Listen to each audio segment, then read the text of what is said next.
Welcome to Identity Unboxed, where we provide mentorship and promote representation for Black professionals in the advancement of the Black community. We are seeking guidance from exceptional Black leaders, scholars, and professionals with expertise in their respective fields. We hope to foster a space that promotes authenticity, inclusivity, and restoration for our listeners while exploring the intersection of our personal and professional lives. This project is a culmination of our lived experiences as young Black professionals to transform our life trajectories, to overcome adversity and reach triumph. Our intention is to inspire you on your path to discovering your purpose.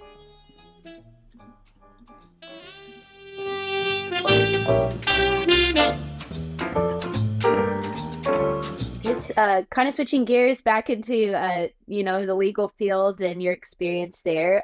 According to the 2020 American Bar Association profile of the legal profession, women comprise 37% of the field. When looking at race, less than 5% are Black. What obstacles have you faced as a Black woman in law? I know you shared a little bit about that already, but what advice do you have for Black women looking to take a similar path?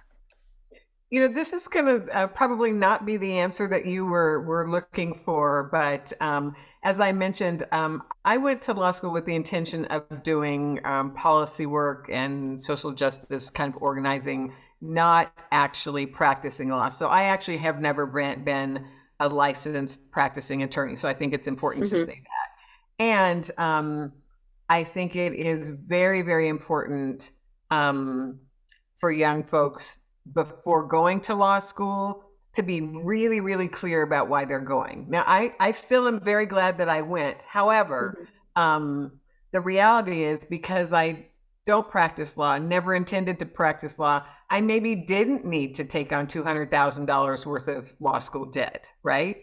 I could have likely done what I do without that level of burden. Having said that, and I think that a law degree is kind of sexy. And so a lot of times people will just, young people will decide to go without really fully having thought through all of, all of what law school entails, including the debt. And so people who have a deep passion for the law, who want to practice law and need a law degree, absolutely encourage them to do that. Other folks, it's still a wonderful degree. It obviously opens a lot of doors and teaches you, really incredible process for, how you problem solve. But I do think that, as when we look at student loan burden and just that impact, that it's important just to make sure that you're going to law school for the right reasons.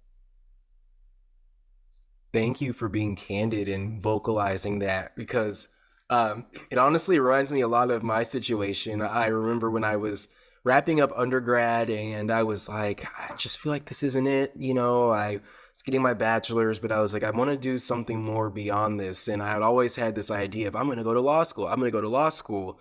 But young me never thought why. Why? Because I wanted to do advocacy. I wanted to get into policy work. I wanted to work on, potential policy solutions that would actually benefit people in the social justice realm and in society. And, that's when, I kind of started to think about it. And I was like, is law school the only path? Is it really the only way to do it? And so that's when I started. I remember when I would register for classes and I would always see these like public policy classes, but they were 500 level classes. And I was like, what are these public policy classes? And that's how I stumbled upon the Evans School of Public Policy and Governance. And, once I discovered that, that's kind of when I changed my route of, okay, I think instead of going the law route, I'll go the MPA route.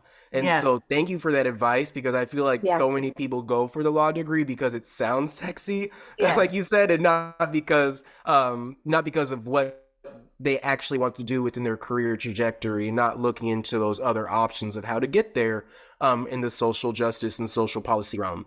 Absolutely. So yes to all of that. And I also want to say I have a brilliant niece who is in her mid 30s, and we're from San Diego, and where there are 3 law schools, and she graduated from law school during a time where the economy was challenged, and the market was just literally saturated with new law school graduates, right? And so the job market was really, really, really challenging.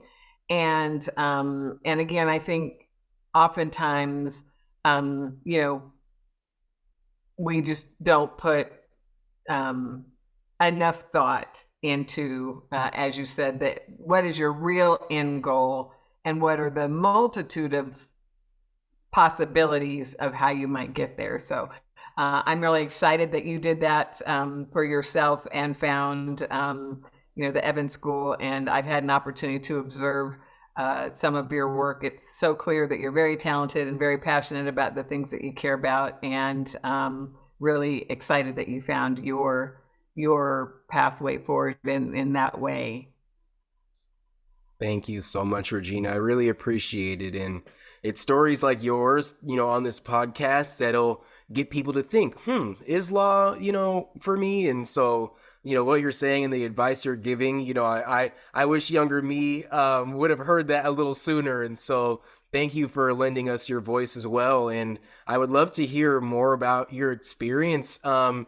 As a professor at various universities. You worked as an adjunct professor at San Diego State University and Old Dominion University, where you taught courses on African American studies. And I wanted to, from your experience at these 2 universities, I wanted to know a little more of your perspective, being on the flip side where, you were strictly a student to kind of taking on that other role. What was that like for you? Well, I'm going to tell you a funny story before I talk about the serious stuff. So the first time that I had the opportunity to teach as an adjunct professor at San Diego State University, which is my alma mater, and I was given and I had been my undergraduate degree is in 3 departments. I have a bachelor's degree in social policy, which included social work, child and family studies, and political science, and then I minored in African American literature. And so the Africana Studies department was very much like home to me, and the place that I found community and deepened my knowledge and passion about African American history. And so to be able to return there kind of as a full-grown adult and to be given keys, literally keys to the door, of the classroom. I remember it was almost like when I got, my new car for graduation. I'm like, oh, they gave me the keys, and it just it was such a wonderful feeling to be able to return to the classroom in that way and to hopefully serve, the same role for students that my Africana Studies professors had served for me in terms of just exposing me to this, beautiful world of Black people and Black accomplishment. And it just was transformative. And I think one of the things that is so disheartening about the moment in time we live in today is, we have places like Texas and Florida who are trying to eliminate, African American history from, curriculums. And I had a tremendous opportunity last week to attend an event where Dr. Henry Louis Gates was the speaker, and Vivian Phillips interviewed him, and they talked about this notion that, after the Obama presidency, what all of the degradation, I'll say, of Black people and almost an intentional erasure of, our excellence and our contributions, particularly since 2016. It just, it's a reminder that, if our history were not so powerful, folks would not be working so hard to try to prevent it from being shared. And so I think for me, teaching both at San Diego State, but particularly at Old Dominion. So Old Dominion is in Norfolk, Virginia, where the school district in Norfolk opted to be closed for a full year after the Brown versus Board of Education decision from the Supreme Court ordering the desegregation of schools. So Old Dominion is in the heart of the opposition, right, to desegregate schools. And so to be there as a professor teaching, adjunct professor teaching African American history was just such a gift. And it was my experience that, you know, most students who enrolled in those classes had a deep yearning to know more about their history, had a deep yearning to be a part of current move and taking those lessons and applying them to, how do we continue to improve the condition for our people today? Thank you. Yes, this is a point that we touched on in prior episodes. And briefly, I'll just share that, again, that idea that these students that you're seeing in these courses have a yearning to learn more about our history because we actually haven't learned about it up until we've usually gotten into college. So I remember I went in, like I've said, prior episodes, I went into UW as a pre-med student, and I had always had a passion for storytelling and telling the authentic narratives of people that come from my community too, and uplifting marginalized communities. And I found that passion in actually an African American literature class where I was learning about, my history through Black authors. And I had really not read any Black authors up until, college. So it was just, really unreal to think about.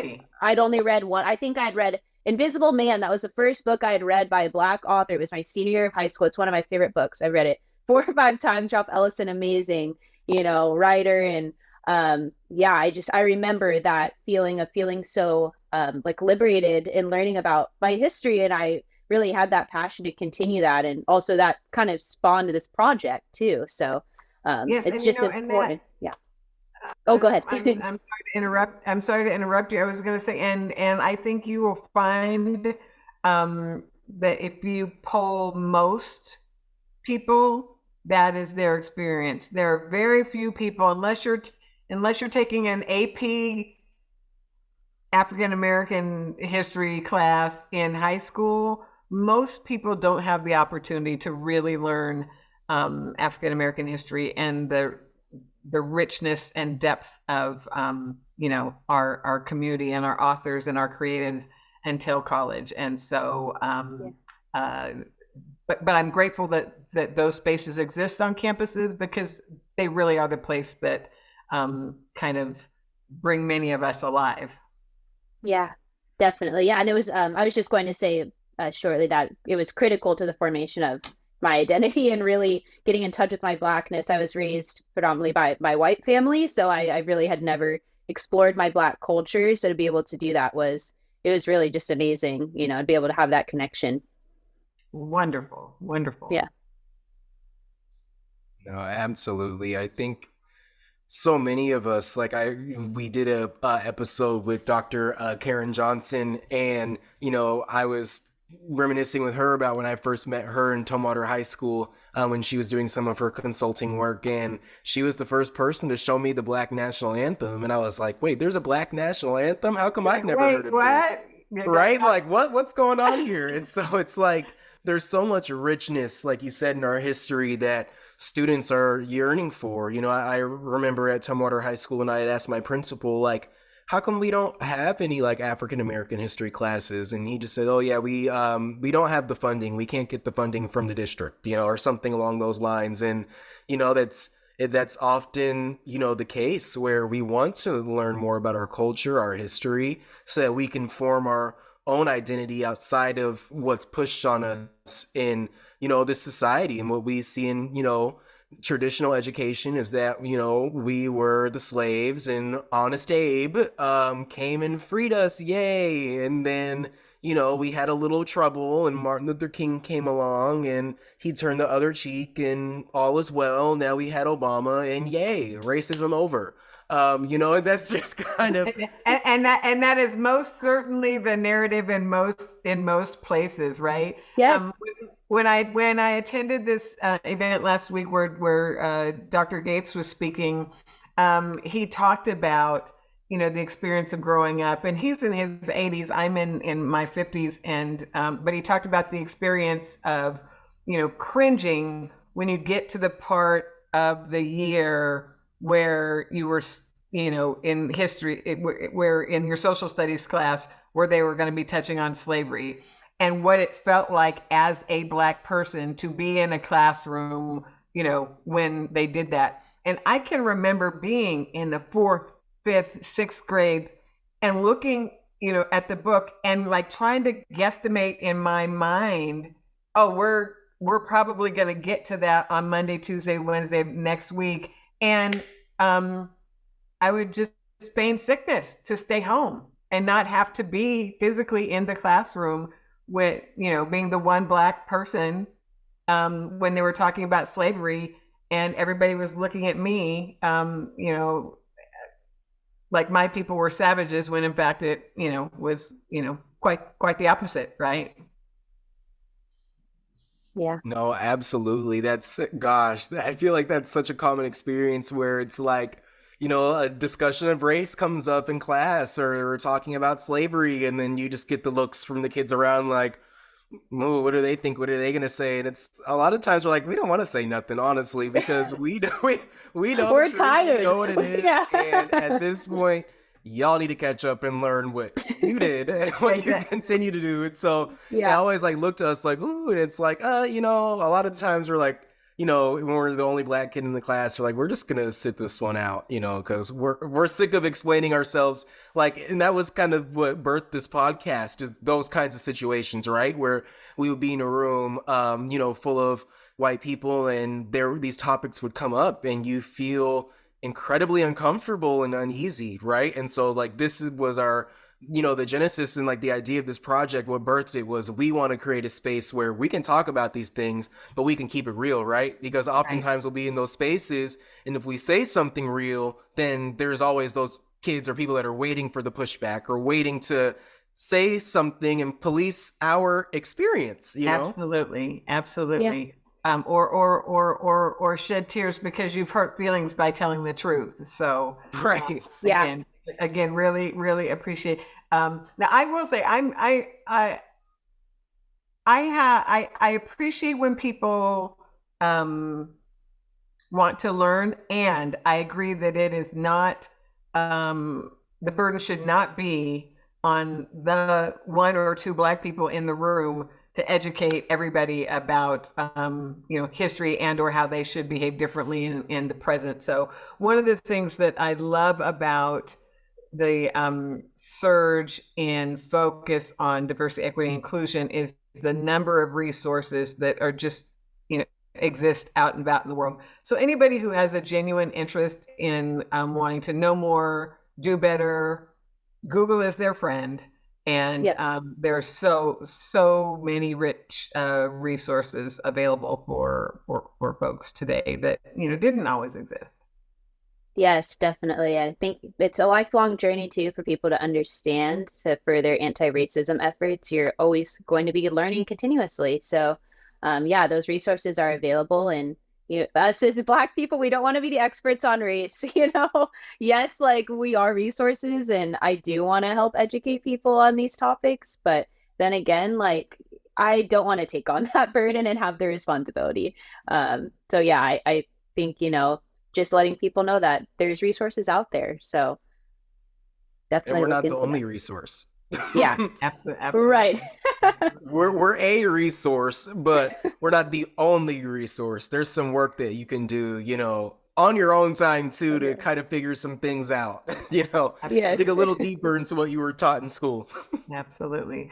I will say this is one of the things that I really appreciate, and one of the things that drew me to United Way, which is, I left the governor's office about 6 months ago to come to work for United Way, and one of the most significant draws for me, beyond just the incredible impact that the organization has on the community, was its deep commitment to racial equity, both internally and in the work that we're doing in the community. So I mostly shared that to say there are places and employers who are really making an effort, and they're not always going to get it right?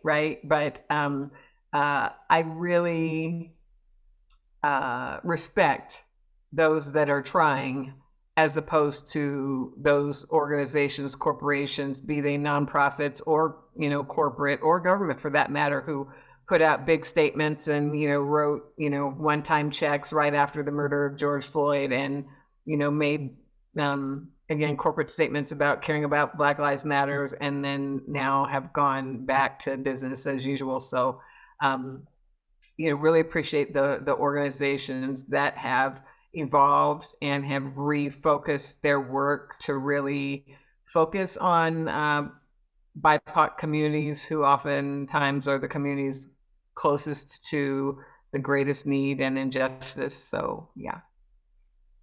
Yes. And Regina, I know you've held many prominent leadership roles, and you're spearheading this DEI work as a CIO at United Way. You were the CEO and executive director at the YWCA of Spokane, and also served in the Washington State Women's Commission. And from your experience, what are some of the defining qualities of a leader, and what advice do you have for women seeking leadership positions in the public sector? I think for me, there's certainly just, a myriad of qualities, but for me, probably the top 5, I'd say, are passion for the mission, or the work, whether that's nonprofit or the corporate sector. Personal integrity is critical.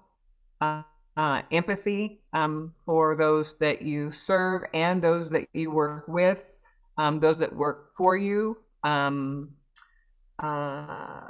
then probably just optimism, right? We live in a hella hard world right now. Yeah. And particularly if you're someone working in the social justice space, working on equity for all people, it's demoralizing. And so you have to have optimism and hope and believe that things can and will change. And they can and they do. I shared earlier that one of the things that I'm proudest of was being a part of the Obama campaign. And I remember seeing the very first kind of piece of marketing material, and it said hope, action, change.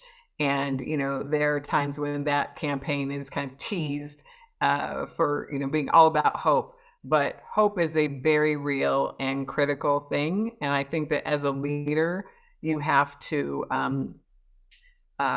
really believe that change is possible, and then be willing to do the hard work and bring the right team together to make that change happen. And that's probably the other thing, being willing to surround yourself. I mean, I know it sounds so, trite, but surround yourself with, people who are equally as brilliant and who have different kinds of brilliance than you yourself have, right? And being open to hearing other people's voices. I will admit that probably early in my leadership career, being the leader felt very much to me like making all of the decisions, on my own, spending a lot of time in my own head, working to come up with a solution for a problem. And it was probably a few years into my leadership journey before I really realized, no, Regina, there's actually a lot of value in asking for help and asking the other, leaders on your team what their thoughts, opinions, and expertises are as it relates to any particular problem. And, any problem is always solved much better with, a multitude of perspectives. even if at the end of the day, it's the leader who needs to make the decision being informed by multiple voices is just critical.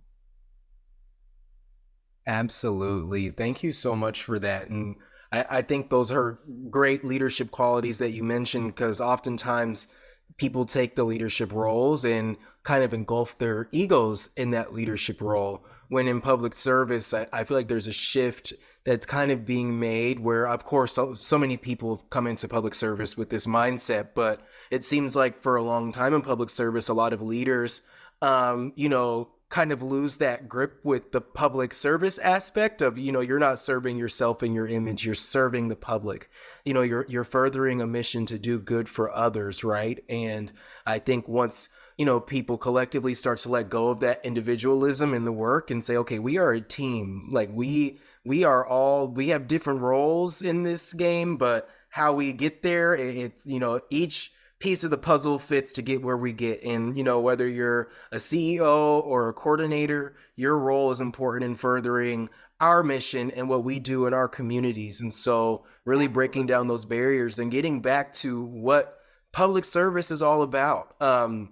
And I love that, what you mentioned earlier about with George Floyd, like how a lot of people, they write a one-time check, or there was that flood of anti-racism statements, afterwards, and our commitment to anti-racism. But, what we're kind of witnessing now is people just reverting back to the status quo, or, it was a good time to say all that and to put all that out there because you were going to look good public facing. But, we're starting to see organizations, companies, revert back to their old ways. And, you touched on this a little bit earlier, but, as the Chief Impact Officer at United Way of King County, you work with the community and community partners to advance racial justice and to assist families in their journey to financial stability. And so furthermore, working with United Way, I just want to know how it aligns with your professional journey and, how you've been actionable about wanting to see that real change in people's lives and, not that performative aspect of we're going to write you a check, but, that meaningful, lasting change. Absolutely. Absolutely. Well, so at United Way, really, kind of our new language is we're working side by side with communities to build an equitable future for everyone.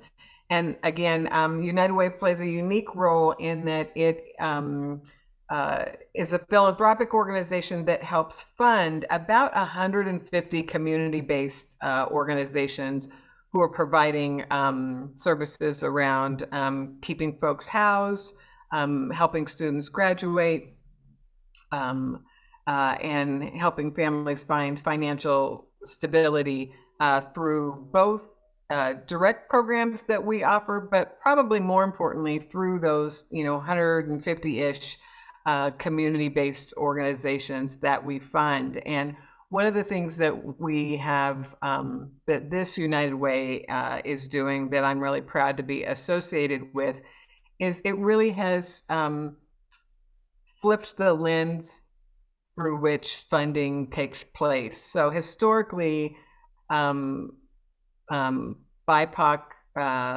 led and for organizations historically receive a very minimal amount of philanthropic dollars relative to mainstream organizations, mainstream and larger organizations.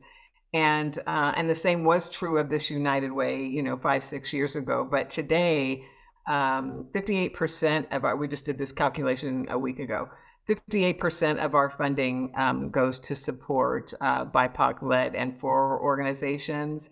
And so proud of that. And not just the number, but the working relationships that we have with those organizations who, again, are working with the folks who, unfortunately, when you look across any of these areas of social challenge, it's, Black, Indigenous, people of color who are most deeply impacted. And so really focusing the need in that way, should have always been a no-brainer, but I'm really grateful to see that United Way is one of the organizations that is calling itself out, taking accountability and doing business differently in order to, try to be a part of the racial equity that, we know needs to happen. Wow, that is so fantastic. Also, congratulations on being able to, be actionable and actually be able to offer some support to these BIPOC organizations and bring that awareness too. I'm not sure many people are aware that these organizations don't receive the same amount of funding or, grants or state support. So they are out there. It may take a little bit of extra research on your part to find them or, going to different communities to build those relationships. But, that's important to be able to do that and to build that awareness. Absolutely. Well, like I said, I've been in the role about 6 months, and I've been in Seattle about 6 months. So I still feel, I still feel very new, both to the role and to the community, but very much at home, nevertheless. And I feel like I deepen my personal relationships and roots through conversations like this. So again, just really grateful for the invitation to participate and to be a part of your work, and so excited to watch what you'll do next and support you in it however I can. And looking forward to our next conversation and opportunity to be in community with each other. Yes. Thank you so much. Yeah, we appreciate your support. And I know we're nearing the tail end of this conversation that's gone on way longer than we anticipated, which we always do. But one of our last questions for you would be, if you could rewind back to your younger self when you were first embarking on your professional journey, what advice would you have given yourself?